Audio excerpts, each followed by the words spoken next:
સંસદ રાજ્યસભામાં ગુજરાતમાં અતિવૃષ્ટિથી જે ખેડૂતોને નુકસાની થઈ છે એના સંદર્ભમાં મારો એક પ્રશ્ન હતો, જેનો જવાબ ભારત સરકાર દ્વારા મારફત મને મળ્યો છે. આ જવાબ ખૂબ ચિંતાજનક છે.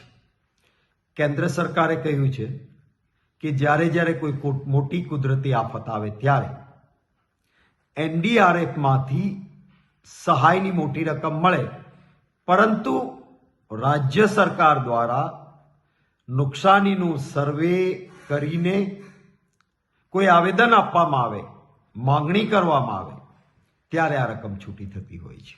2024 દરમિયાન અતિવૃષ્ટિથી ગુજરાતમાં નુકસાન થયું, પરંતુ ગુજરાતની સરકારે કોઈ પણ પ્રકારનું નુકસાની માટેનું માંગણી કરતું આવેદનપત્ર કેન્દ્રને નથી આપ્યું. માટે કેન્દ્ર તરફથી એનડીઆરએફમાં જે સ્પેશિયલ સહાય મળવી જોઈએ એ નથી મળી શકી. એસડીઆરએફમાં અને રેગ્યુલર સહાયની મર્યાદા હોય છે. ભૂતકાળમાં આવા પ્રસંગોએ ગુજરાત સરકારે કેન્દ્રની સ્પેશિયલ સહાય માટે આજના વડાપ્રધાન શ્રી જ્યારે મુખ્યમંત્રી હતા ગુજરાતના, હું વિરોધ પક્ષનો નેતા હતો, એમણે સ્પેશિયલ સહાય માટે આવેદન રજૂ કર્યું હતું. શરદ પવારજી કૃષિ મંત્રીને વિનંતી કરીને ખાસ એ ગાંધીનગર પણ આવ્યા હતા.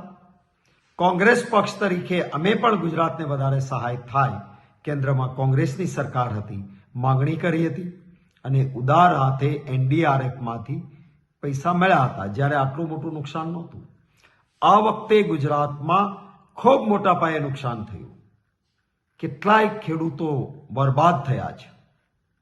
ત્યારે ગુજરાત સરકારે આવેદન આપીને સર્વે થયેલા એક્ઝેક્ટ આંકડાઓ પ્રમાણે ખેડૂતોને પૂરતું વળતર મળે એવી માંગણી કરવી જોઈતી હતી. પરંતુ આ પ્રશ્નના જવાબમાંથી ફલિત થાય છે કે ગુજરાત સરકારે કોઈ આવેદન જ આપ્યું નથી, માંગણી જ કરી નથી.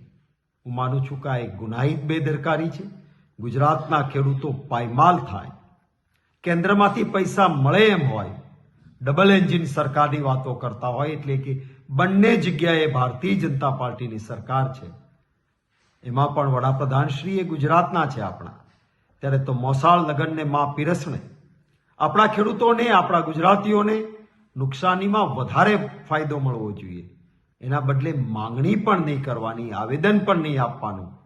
હું માનું છું આ એક ગુનાહિત બેદરકારી છે અને ગુજરાતની જનતાને ઘોર અન્યાય ગુજરાતની ભાજપની સરકાર દ્વારા થયો છે. એ વાતનું ભારોભાર મને દુઃખ છે.